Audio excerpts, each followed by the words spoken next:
if you notice, the first 5 steps are all about attitude. They're all about attitude. But the last 5 that we're about to cover have to do with action. Okay? Action. Things that you do. So this is, how are you increasing your influence? These are all attitude qualities. Okay? Objectives. And now we're going to spend some time on action, some things that we actually have to do as leaders to increase our influence. You ready? Yeah. Number 6, the E in influence. A leader enlarges people. Enlarges people. What is enlarge? I mean, give them donuts and make them fat. It means you help them grow. You help them develop and become everything that God has created them to be. So how do you grow an organization? You grow the people. You grow the people. Provide good training like this for them. Y'all can sit down and do this with them. And again, this teaching, John actually teaching it, is on YouTube. So you and your team could sit down and go through this. Not all at one time, maybe spread it out, over a couple of weeks or so, a couple months, whatever. But help them grow. Help them grow and develop. So how do you grow people though? That was a question I had. I'm like, okay, so I got to grow myself. Got to, lead myself. I got to grow my people. How do I do that? You grow yourself. You grow yourself. So enlarging others always begins with enlarging ourselves first. We grow ourselves, we lead ourselves. Then we're qualified to help others grow and lead others. So you cannot give what you do not have. That's right. You cannot give what you do not have. So, want to grow your influence? Enlarge people. Make sure I don't skip over anything you're going to see again. Okay, so 6 essentials to enlarging people or growing people. Okay, the first one is to place a high value on people. You've got to, again, love, care about people, so you've got to value them. You've got to value them. Never try to grow people if you do not believe in them. Don't try to grow them if you don't believe in them. So, one of the first responsibilities of a leader is to believe in them, have faith in them, right? So, but don't grow them if you don't believe in them, if you don't have faith in them. Like you. Is it just one person or is it several of them taking advantage of these? Several of them. So, a personal commitment to a personal commitment to growth. Okay. You want to help people. You have to have a personal commitment to help them grow, and they have to have a personal commitment to grow. Okay. A personal commitment to add value to others. Let's talk about the things we have to give up or invest. We have to add value to others. Also, the ability to communicate your belief in others. This is another way we enlarge people. Is of course, and we talked about that, believing in people. The ability to stretch them.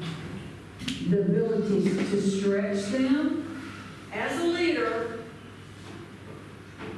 this is another reason why you want to understand people and know your people, that you're leading is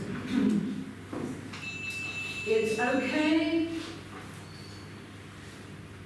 to take, we all looked. It's okay to take people out of their comfort zone. Okay? Beatrice is not comfortable in front of the room. I can tell that from her personality type. Is that true? You don't like to be in front of the room, do you? You will be, but you don't like it. You really rather help people, right? Work behind the scenes. Yeah? Huh? But she can be in the front. But she's a little more introverted. Yeah. That's who she is. That's how God made her to be. You know? Yeah. So it's okay for me to take her out of the comfort zone. Okay? She's not comfortable with that. It's okay for me to, when she feels safe, take her out of her comfort zone. But it's never okay as a leader to take somebody out of their area of giftedness. That's free. I'm not going to charge off of that. It's not in your book. So write it down as a leader. It's okay to take people out of their comfort zone, but it is never okay to take people out of their area of giftedness.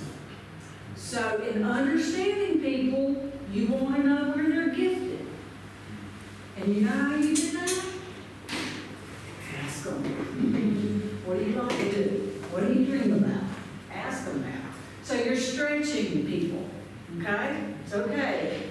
The ability to stretch people is how we help people grow and enlarge them. And then finally, your highest joy is other people's success. Your highest joy is other people's success. Did I love being able to make the kind of money I was making when our team really got on fire? Yeah, absolutely. I'm not going to be in perfect integrity. I loved it. But the greatest joy I had when those people were making $5,000, $10,000 a month. They had never made that before. When they were being promoted into these different positions. That's what brought my heart the greatest joy. And that's significance. Okay? That's significance. All right.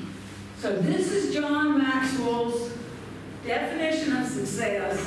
And I think it's one of the best I've ever heard. We probably all have our own definition of success. But this is a really good one. Let me make sure this is not something you have to remember. Nope. But you do want to know, all right? So, John Maxwell's definition of success is that success is knowing my purpose in life, okay? So first of all, it starts with you knowing what God's called you to do, okay? Knowing your purpose in life. Growing to your maximum potential.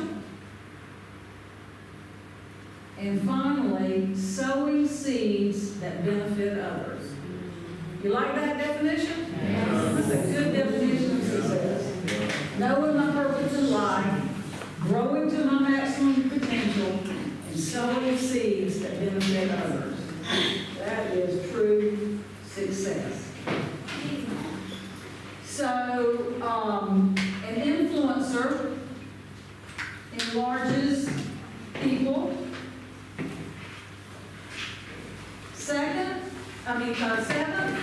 Seventh letter, the N. Anybody want to guess what it is? Some of you are looking ahead, that's okay. Navigates for people. Navigates for people. And in John's 21 irrefutable laws of leadership, one of the laws is called the law of navigation. It's there in your book. And the law of navigation says anyone can steer the ship, but it takes a leader to chart the course. It takes a leader to chart the course. As I told you yesterday, I have faith, I'm a visionary, generally those spiritual gifts, they kind of all flow together, and leadership styles flow together as a visionary.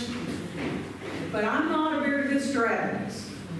So I knew where we wanted to go. I believed that we could get there and that we would get there, but I didn't know how to lay it out on how we're going to get there. And that's where your strategists, the people who are good with strategy and they're strategic, can help you as a leader to chart that course and how we're going to get there. Any of you ever been whitewater rafting? Whitewater rafting, it's like where you're rafting, you're on a raft and you're in really rough waters and you're navigating through there. Generally, there's always a fall, a waterfall. Anybody ever done that? I remember a story of a time when we were so Prince and I had gone to North Carolina, and we went rafting, there was a waterfall. Now, they rate waterfalls, it's like 1 to 10. 10 is like Niagara Falls, that's probably, the beautiful falls here, it's like boom, So this was only a 5. So it wasn't too small, but it wasn't too big. So we were in the raft. And so before you go rafting, you sit down with a guide. And the guide's in the raft, going to be in the raft with you. But they tell you what you need to do, don't do, etc. Rope, they tell you when to row, when to, whatever. And you got to do what the guide says, or your raft might flip over. So we're going down, so we do our little lesson, our training, and so we're in the raft, and we get nervous, and we do the wrong things, bunch of girls, and our raft tips over, and that scares us to death. And of course, what they tell you is that more people drown because they try to stand up on the rocks and their foot gets stuck, and they drown in 3 feet of water. So don't try to stand up, just go with it. Just try to guide yourself over to the side, but just go with it. So we didn't remember that, so we are all in different places. So our raft actually got stuck on a hydraulic, on a rock. So somebody helped us get the raft down, comes and helps us get back in the raft, and so we are a nervous wreck. Because we know up ahead, at the end of our trip, is the Category 5 raft. And we're like, if we can't handle this little bit of water, we sure not going to be able to handle the 5 waterfall. So one of the things that the guide had suggested was that before you get to the waterfall, you may want to just paddle over to the shore, tie the raft up, walk up the hill, and look down, and look at the waterfall, so you kind of know how the rocks are, so you know how to go. So that's what we did.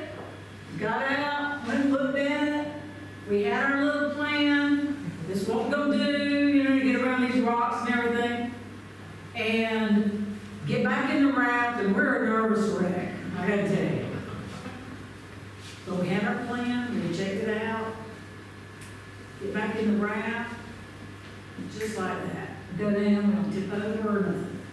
It was great. Because we heard how to navigate it, we heard what to do, we got out, we looked, had our little plan, and knew how to go through that rapid and didn't have a major embarrassment like we did early on in the trip. So leaders know how to navigate, okay? Leaders know how to navigate. So the law of navigation says anyone can steer the ship, but it takes a leader to chart the course. You want to know this. I think it's on page 46 of your book. You want to know this? You want to know this section. A leader is one who sees more than others see. A leader is one who sees more than others see. You want to know that? A leader is one who sees farther than others see. You can see what's in the distance. And a leader is one who sees before the others see it. Before the others see it. When you get on a boat or a ship, you want the captain to know how to navigate that ship, don't you? Or that boat. And leaders navigate. Okay? True leaders learn to navigate. So you want to know all three of those, because you're going to see them again. All right? How many? 2 minutes? I think it's a time for a break. Yep. Time for a break. You guys have been so good. I know this is a lot of material. 10 things on how to increase your influence. But you guys have been so patient. You've been good. We'll have a chance to ask your questions and make your comments when we finish this. When we finish it. Okay? So thank you so much.